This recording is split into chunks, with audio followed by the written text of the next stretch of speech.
Pemirsa, mulai hari Senin kemarin, pemerintah mengizinkan pembelajaran tatap muka atau PTM terbatas kembali digelar. Vaksinasi bagi para murid tidak menjadi persyaratan pembukaan sekolah tatap muka.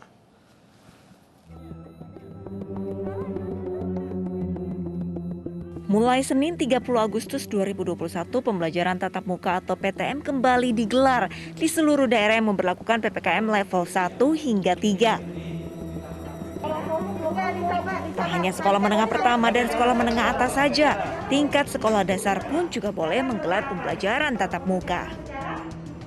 Menteri Pendidikan Kebudayaan, Riset dan Teknologi Nadiem Makarim menegaskan bahwa vaksinasi tidak menjadi persyaratan pembukaan sekolah tatap muka bagi peserta didik. Persyaratan vaksinasi hanya diwajibkan bagi semua guru dan tenaga pendidik di sekolah. Yang boleh melakukan tatap muka adalah semua di PPKM level 1 sampai 3. Itu boleh. Dan vaksinasi tidak menjadi kriteria harus menunggu vaksinasi dulu untuk boleh. Tetapi di level 1 sampai 3 ada yang wajib memberikan opsi tatap muka. Yang wajib itu kriterianya kalau guru dan tenaga pendidiknya sudah divaksinasi 2 kali. Artinya sudah lengkap vaksinasinya. Mereka lah yang wajib. Meski pembelajaran tatap muka telah kembali digelar, pro dan kontra terus berdatangan. Banyak orang tua yang masih khawatir buah hati mereka akan terinfeksi COVID-19 ketika pergi ke sekolah. Mengingat klaster sekolah sempat terjadi beberapa waktu lalu saat pembelajaran tatap muka digelar. Apalagi hingga kini vaksin COVID-19 bagi anak-anak berusia di bawah 12 tahun belum tersedia. Tim Liputan iNews melaporkan.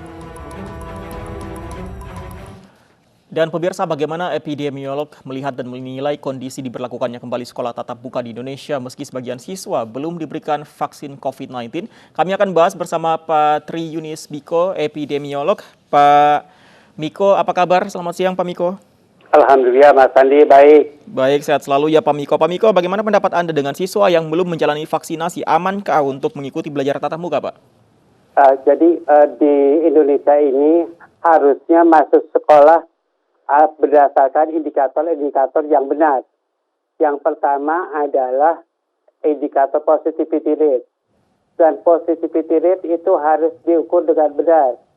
Jadi kalau di negara kita, ini kemarin kasusnya 5.000, tapi tesnya itu 100, lebih dari 70.000 begitu. Bayangkan kalau kontak tracingnya dilaporkan itu 2 sampai 10. Kalau 5.000 dikali 10 orang, maka tesnya harusnya 50.000. Tapi tesnya ini 170.000. Dari mana yang 170.000 itu? Yang 70.000 itu.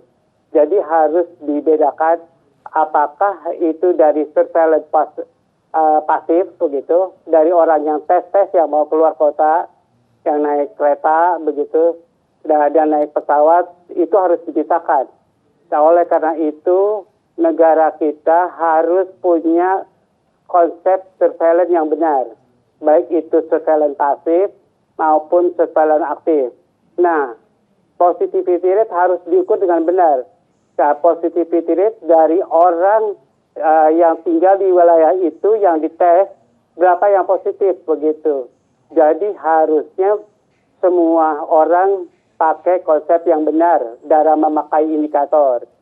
Ya, kemudian kalau bisa sih, kalau mau sekolah, menteri-menteri kita kan orang benar, orang pinter lah, dokter semua. Kalau bisa kita punya baseline data. Jadi semuanya harus disurvei.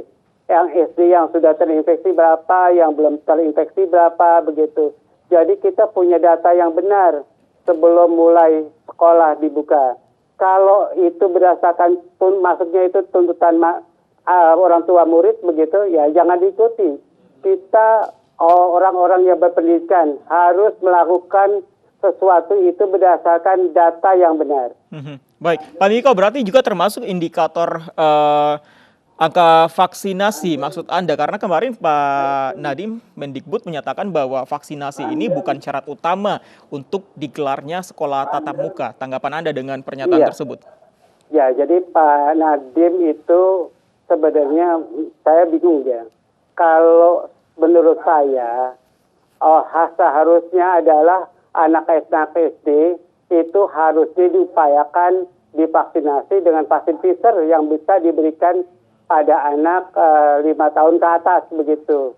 Jadi harusnya diupayakan sekali bahwa anak-anak SD kita diimunisasi, anak SMP diimunisasi, anak SMA juga diimunisasi, dan orang gurunya atau orang tuanya juga diimunisasi. Kalau bisa cakupan negara ini sudah mencapai 60% atau 80% bahkan begitu, baru kita mulai sekolah dengan aman.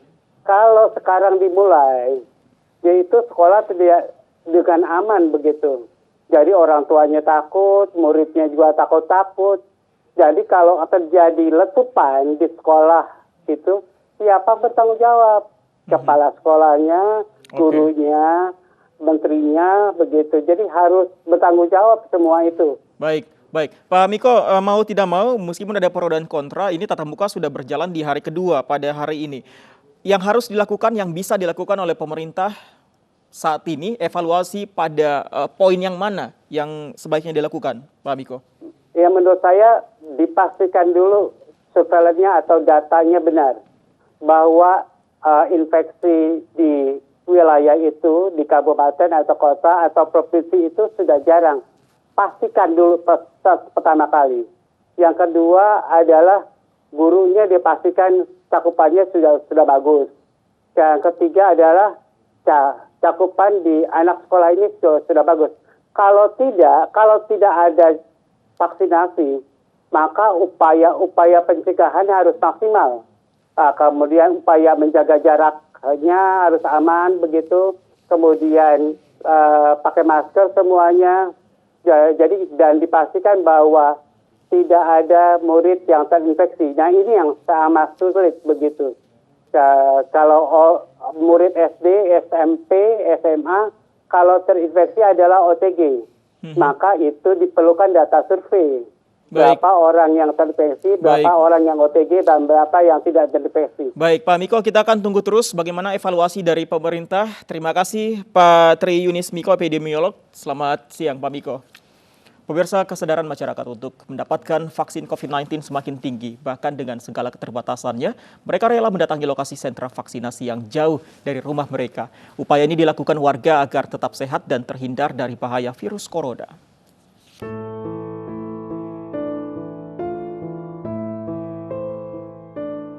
Dengan keterbatasan fisiknya, Iwan tidak pernah menyerah untuk mendapatkan vaksin COVID-19.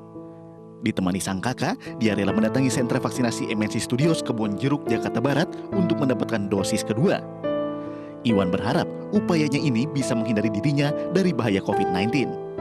Di hari keempat pelaksanaan vaksinasi, masyarakat terus berdatangan ke sentra vaksinasi yang digelar Kemenparekraf, bekerja sama dengan MNC Peduli dan sejumlah pihak. Kita beraniin itu buat istilahnya ikhtiar juga lah. Tadinya sih polio. Terus matanya ini kan juga udah dioperasi dua-duanya.